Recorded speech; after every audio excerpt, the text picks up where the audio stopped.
Hello everyone, welcome back to my channel. तो कैसे हैं आप सब? आई होप आप सब अच्छे होंगे। तो आपके लिए कुछ नए नोटिफिकेशन और कुछ जो इंपॉर्टेंट आपके जॉब से रिलेटेड था उसके रिलेटेड वीडियो लाया हुआ। और खासकर आज मैं वीडियो कर रहा हूँ आपके आईनेट जो कि इंडियन नेवी के बारे में, जो न्यू वैकेंसी आई, परमानेंट वैकेंसी आई, उसके बारे में पूरा फुल नोटिफिकेशन आपको डिटेल के साथ बताऊँगा। देखो, ध्यान से सुना मेरे भाई, ठीक है ना। और एक और चीज़ बता दूँ आपको, आप सब हमेशा एक ही चीज़ को रट लगा रखते हो, भैया अग्निवीर की फिर से वैकेंसी कब आएगी। तो मेरे भाई बहुत सारे परमानेंट वैकेंसी भी आती है, तो इसलिए उससे आना आप फोकस करो इस पे भी, ठीक है ना। इस सारे चीज़ों पे फोकस करो, उससे बेहतर और उससे कहीं अच्छी पोस्ट भी आपको मिलेगी, उससे हायर लेवल का पोस्ट मिलेगा, ठीक है ना। तो हमेशा अपर लेवल की तैयारी करनी चाहिए, हमेशा मैंने ये आपको बताया। लेकिन आप सब एक ही चीज़ के रट लगाए रहते हो। बहुत सारे भाइयों का जो मुझसे जुड़े हुए उनका एज भी एक्सपायर हो गया है, ठीक है ना, अग्निवीर को लेकर। देखो, आपको इसमें फॉर्म अप्लाई करना है और इसका एज जो है ना 18 से लेकर 25 साल तक, 18 to 25 भर सकते हैं। और एज रिलैक्सेशन सेशन भी है आपके कैटेगरी वाइज, ठीक है ना। ओबीसी के लिए 3 साल का और SC ST के लिए 5 साल का, ठीक है मेरे भाई। अब सबसे पहले बात करते हैं, जो आपका फॉर्म जो इंडियन नेवी का है वो है आईनेट की तरफ से, ठीक है ना, Indian navy civilian chargeman, draftsman and tradesman mate का, ठीक है ना। ध्यान सुनना सारी बातों को।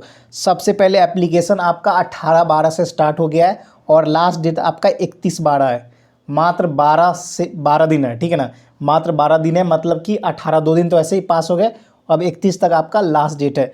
अब देखो, इसका सबसे इंपॉर्टेंट बात, टोटल नंबर ऑफ सीट कितना है। टोटल वैकेंसी आपके 910 पोस्ट की है, ठीक है ना। जिसमें से आपका चार्जमैन, ठीक है ना, चार्जमैन के लिए क्या एलिजिबिलिटी क्राइटेरिया चाहिए वो सुन लो।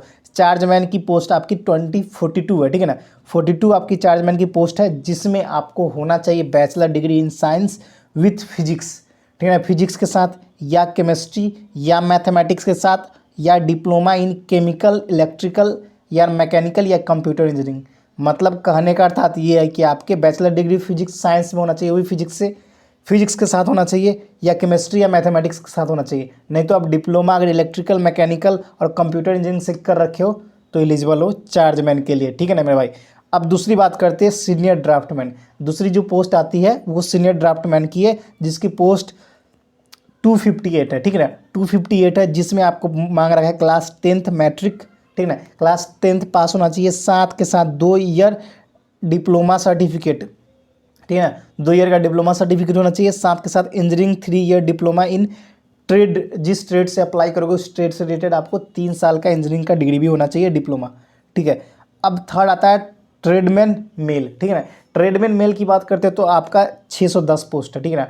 इसमें बहुत सारे भाइयों अप्लाई करेंगे, ये मुझे भी पता है। ट्रेडमैन मेल का है क्लास 10 विथ मैट्रिक, ठीक है ना। क्लास 10 आपको मैट्रिक करना है, साथ के साथ ITI certificate in related trade, और उस ट्रेड में आपको ITI सर्टिफिकेट होना चाहिए। समझ गए ना, सारे चीज़ क्लियर हो गए। और एक और सबसे इंपॉर्टेंट बात बता देना भाई, देखो सिलेबस सब चीज़ों का सेम होता है, आपको कुछ नहीं, रीजनिंग, मैथ, इंग्लिश, GK यही रहता है, ठीक है ना। सिलेबस कुछ भी अलग नहीं है, इसलिए बोलता हूँ आप सब मेरे भाई। बहुत सारे भाई हमेशा एक ही चीज़ को गोल बना के सेट करते रहते हो। अगर मान लो आपका नहीं हो पाता अग्निवीर में, तो फिर आप कहाँ जाओगे? आपको सेटलमेंट करनी जो होती है, मतलब कहने का अर्थ सेटलमेंट मतलब क्या, आपको भाई सिलेबस वो पढ़ना है जो हर एक कॉम्पिटेटिव एग्जाम में पूछा जाता है। जैसे आपका अर्थमेटिक मैथ, ठीक है ना, आपके चाहे आप ले लो इसका इंडियन कोस्ट गार्ड में तो बहुत पूछे जाते हैं, ठीक है ना। और सबसे इंपॉर्टेंट बात, आपका एयरफोर्स और नेवी में क्लास 12th के आते हैं, ठीक है ना मेरे भाई। अगर आपने अर्थमेटिक स्ट्रॉन्ग नहीं की ना, तो 1-2 साल में आपका एज बचे हुए तो ठीक है, नहीं तो आप कहीं के नहीं रहोगे मेरे भाई। इसलिए अर्थमेटिक पे ज़्यादा फोकस करो, क्योंकि जितनी वैकेंसी आती है सब अर्थमेटिक बेस्ड क्वेश्चन ही पूछे जाते हैं, चाहे वो CHSL, CGL, CPO, MTS, GD constable जितने भी होते हैं। तो ये आपके अर्थमेटिक मैथ हर एक स्टेट लेवल का, PCS लेवल का जो भी एग्जाम होता है ना, सब में आपके अर्थमेटिक मैथ ही पूछा जाता है। तो अर्थमेटिक मैथ को स्ट्रॉन्ग करना बहुत ज़रूरी है मेरे भाई, समझ लो इस बात को।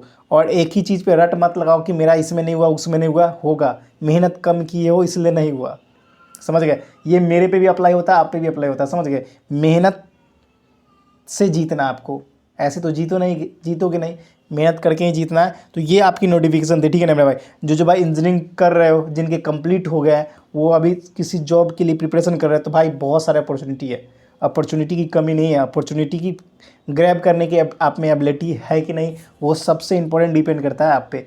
क्योंकि सारे बोलते हैं अपॉर्चुनिटी कम है ना। CDS का है वैकेंसी, NDA का वैकेंसी है, जो भाई NDA में क्वालिफाई एलिजिबल हो वो कर दो यार।